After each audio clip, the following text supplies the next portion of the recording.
Daily discipline to win in life. Introduction: the quiet power of daily discipline. Every great life is built, not in bursts of motivation, but in the quiet rhythm of daily discipline.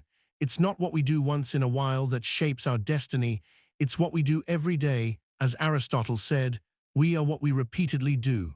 Excellence, then, is not an act, but a habit. This audiobook explores how the world's greatest thinkers, writers, and achievers viewed the power of discipline, and how you can use it to win every single day. Chapter 1: the compound effect of small actions. Success rarely arrives in a thunderclap. It whispers. A tiny choice, repeated over time, multiplies into massive change. One good habit practiced daily builds invisible momentum. At first, it feels like nothing's happening, but underneath, your character is being forged. Ask yourself each morning, what's one small thing I can do today that moves me closer to who I want to become?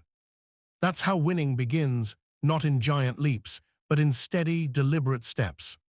Chapter 2: discipline is freedom. Discipline sounds like restriction, but it's the opposite. It's the structure that sets you free. Freedom without order leads to chaos. When you control your habits no longer control you. Marcus Aurelius wrote, "You have power over your mind, not outside events. Realize this, and you will find strength." Self-discipline is that strength. It's the quiet command of your own will. Chapter 3: the 5 a.m. rule.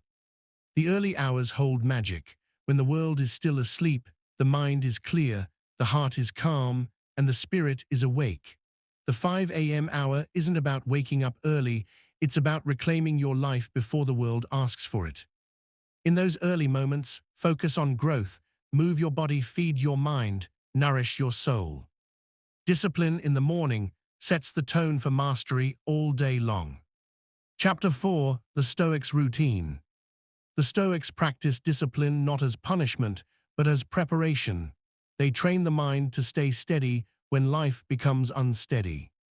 Seneca once reflected, "The man who has prepared for everything need fear nothing." A daily routine, rising with purpose, reflecting with honesty, and acting with virtue is how the Stoic wins. Through repetition, you gain serenity. Through consistency, you gain power. Chapter 5: the art of showing up. Creativity, success, mastery, all belong to those who show up. Pressfield calls it turning pro. You don't wait for inspiration, you meet it halfway, you show up whether you feel ready or not. Showing up is discipline disguised as courage. Every day you sit down to work, write, train, or learn, you're telling the universe, "I'm serious." Chapter 6: the battle with comfort. The mind loves comfort. The body seeks ease, but growth lives on the edge of discomfort. Each time you step outside what's easy, you train your mind to go further than fear. Discipline means doing what's necessary, not what's convenient. Remember, nobody is born disciplined. It's forged in the fire of repetition. The only way to be tough is to choose the hard path daily. Chapter 7: mindful discipline. Discipline doesn't always roar. Sometimes it's still and mindful. It's in the decision to pause before reacting, to breathe before speaking, to do the right thing even when no one sees. Mindful discipline isn't about perfection, it's about awareness. When you act with consciousness, your actions become aligned with your values, and that alignment is true power. Chapter 8: the long game. Winning in life is not about sprinting, it's about endurance. Discipline is the ultimate long-term strategy. It allows you to stay consistent when others quit, to stay patient when results are slow, and to keep faith when nobody is watching. Naval Ravikant said, "Play long-term games with long-term people. Discipline ensures you're still in the game when others have walked away." Chapter 9: the legacy of discipline. In the end, discipline is love for your future self. It's not punishment, it's a promise. Every time you choose discipline, you're telling your future, "I've got you." Winners aren't born, they are built, brick by brick, day by day, and the mortar that holds it all together is daily discipline. Closing reflection. You don't need more motivation, you need a system. A small act done daily with purpose, that's how you win in life. Remember, discipline today becomes freedom tomorrow. So show up, do the work, and let time make you unstoppable. The call to discipline. Every soul hears it, that quiet voice that says, "Rise, it's time." There comes a moment in every life when comfort begins to suffocate you, when ease becomes too expensive, when the soul, tired of mediocrity, begins to whisper a single word: enough. That whisper is the call to discipline. It's not loud.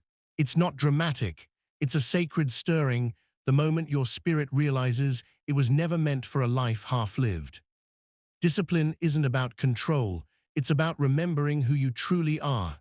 It's about saying, "I will not betray my own potential." There's a fire in you, ancient, divine, untamed, waiting for you to stop playing small.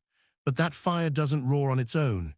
It's kindled by action, fed by repetition, sustained by daily devotion. When you answer the call to discipline, you are declaring war not on the world, but on your own weakness. You are drawing a line between the person you've been and the person you are becoming. You are choosing order over chaos, purpose over pleasure, growth over comfort. And yes, it will be hard. The path of discipline will cost you laziness, distractions, excuses, and every illusion that kept you safe. But what you gain is freedom. Freedom doesn't come from doing whatever you want. It comes from mastering yourself. When you can command your mind, you can shape your destiny. When you can master your impulses, you can move mountains. The call to discipline is a spiritual initiation, an awakening of your highest self. It asks you to remember that your time here is short and your purpose sacred. There's a story told in the East about a young monk who went to his master and said, "Master, I wish to find enlightenment." The master replied, "Then sweep the courtyard." The monk did, for days, weeks, months. Finally, frustrated, he said, "I have swept for months. When will I find enlightenment?" The master smiled. "When there is no more dust in you." That's what discipline does. Every daily act, every repetition, every moment of resistance is sweeping away the dust inside you until only clarity remains. Discipline purifies. It burns away weakness and reveals strength. It transforms chaos into clarity. It takes a wandering spirit and gives it direction. When you rise before the sun, when you show up even when tired, when you keep your word, you are honoring the sacred covenant between your body and your soul. You are saying, "I am ready to live awake." This is not the easy path. The world will tempt you to sleep, with comfort, with noise, with distraction. But discipline is the way of the awakened. It is the path of the warrior, the monk, the artist, the seeker. Those who walk it learn a secret. Discipline is not about denial, it's about devotion. You don't sacrifice your freedom, you earn it. You don't give up your pleasure, you refine it. You don't lose yourself, you find yourself. When you hear the call to discipline, don't hesitate. Don't wait for the perfect time. There is no ready. There is only now. Answer that call today. Take one step toward order, one act of focus, one choice that honors the life you want to live. The call is already ringing, in your fatigue, in your restlessness, in the quiet sense that you're meant for more. That feeling is not frustration, it's divine direction. Discipline is not about force, it's about alignment. It's aligning your daily actions with your higher purpose. It's living as if your soul matters, because it does. To the undisciplined, every day feels random. To the disciplined, every day feels sacred. Every sunrise becomes a summons, every task a test, every moment a mirror. That's how you begin to win in life, not through luck or talent, but through the sacred rhythm of showing up. When you live with discipline, life begins to move differently. The noise fades, your focus sharpens, you begin to see clearly what to keep, what to release, what truly matters. Discipline simplifies, it strips away the unnecessary, it doesn't make you rigid, it makes you real.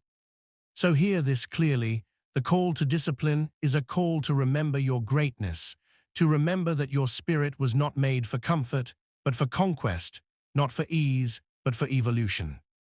Discipline is the bridge between who you are and who you are destined to become. Cross it step by step, every day. And when your body wants to quit, let your soul take over. Because every time you answer the call, the universe answers you back, with strength, with clarity, with grace. Reflection prompts. What does discipline mean to you, punishment or devotion? Where in your life are you ignoring the call to rise? What would your days look like if every action became a prayer of discipline? Daily discipline practice, the first promise. Today, make one sacred promise to yourself. It can be small. Wake up 30 minutes earlier, stretch before the day begins, write a single page, breathe in silence for 5 minutes. Whatever it is, make it a non-negotiable act. Do it not for achievement, but for alignment. Each day you keep that promise, whisper, I am answering the call. And each time you do, the voice within grows louder, the voice that says, you were born for this. Closing narrator, calm, resolute tone. Discipline is not the end of freedom. It is the beginning of mastery. Answer the call and step into your highest self. Because the disciplined life is the awakened life.